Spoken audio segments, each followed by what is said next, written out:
नमस्कार साथियों, आप सबों का स्वागत है हमारे YouTube चैनल खाटी खबरी में। इस समय हम बात करेंगे देश के युवाओं के बारे में। नीट यूजीसी एग्ज़ाम के रिजल्ट आने के बाद से ही देश भर में बवाल मचा हुआ है। परीक्षा में शामिल होने वाले लाखों कैंडिडेट्स सड़क पर उतर आए हैं। फिलहाल मामला सुप्रीम कोर्ट में है। मामले में अगली सुनवाई 8 जुलाई को होनी है। लेकिन इससे पहले नेशनल टेस्टिंग एजेंसी ने परीक्षा को लेकर उठ रहे सवालों का जवाब दिया है।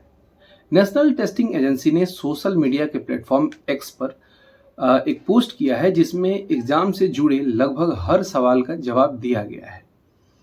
तो आप सभी जानते हैं कि देश में बवाल मचा हुआ है नेट एग्जाम को लेकर। उसी संबंध में ये मैं न्यूज़ बना रहा हूँ। दरअसल नीट यूजीसी परीक्षा 2024 के नतीजे नीट की ओर से हाल ही में जारी किए गए थे।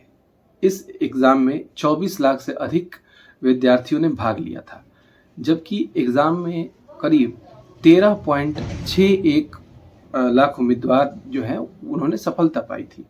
लेकिन इस बार एग्ज़ाम में एक या दो नहीं बल्कि 67 टॉपर्स हैं, जिनमें से 8 तो एक ही सेंटर के हैं, जिसके बाद एजेंसी सवालों के घेरे में है। हालांकि मामले की शुरुआत से लेकर अभी तक नीट परीक्षा में हुए किसी भी धांधली को लोग जो आरोप लगा रहे हैं तो नीट वाले इसे इनकार कर रहे हैं। अब सवाल जब लोगों ने पूछा तो नीट से पूछा गया कि क्या आप जो है कंटेम्प्रेरी मार्क्स कैसे किए जाते हैं कैलकुलेट। तो इसके जवाब में नीट ने कहा कि एग्ज़ाम टाइम पर समय के नुकसान का पता चला था और ऐसे में उम्मीदवारों को शीर्ष अदालत की ओर से किए गए निर्णय के अनुसार जो है अंक दिए गए। सेट फार्मूला के अनुसार छात्रों को जवाब देने की दक्षता और टाइम लॉस के आधार पर नंबरों की भरपाई की गई थी। कुल लगभग 1563 कैंडिडेट्स जो हैं उन्हें ये अंक दिया गया था।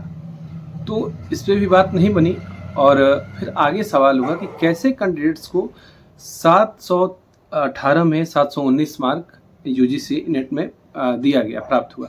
जवाब में ये नेट की तरफ से आए कंटेम्प्रेरी मार्क्स के चलते दो कैंडिडेट्स को 718 व 719 अंक मिले।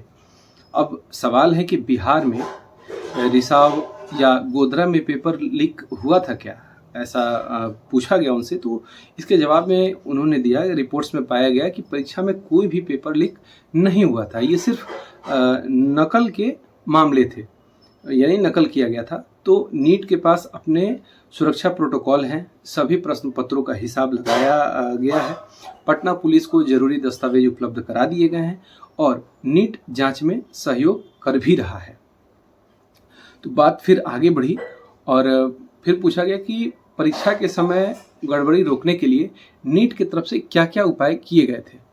तो इसके जवाब में नीट ने दिया कि परीक्षा हॉल में नकल रोकने के लिए सीसीटीवी कैमरे, बायोमेट्रिक्स सत्यापन, सघन जांच व जैमर का उपयोग किया गया था। अभी जो बीपीएससी का एग्ज़ाम हो रहा है या स्टेट का एग्ज़ाम हो रहा है तो लगभग इसी तरह से जांच वहाँ भी हो रहा है। अब सवाल है कि क्या 720 मार्क्स हासिल करने वाले कैंडिडेट्स को 2 सही जवाब होने और ग्रेस मार्क के चलते लाभ मिला। इसके जवाब में नीट ने जवाब दिया कि नीट परीक्षा में 67 छात्रों ने फुल मार्क्स प्राप्त किए। इनमें 44 छात्रों के उत्तर आंसर के चैलेंज होने के बाद सही पाए गए।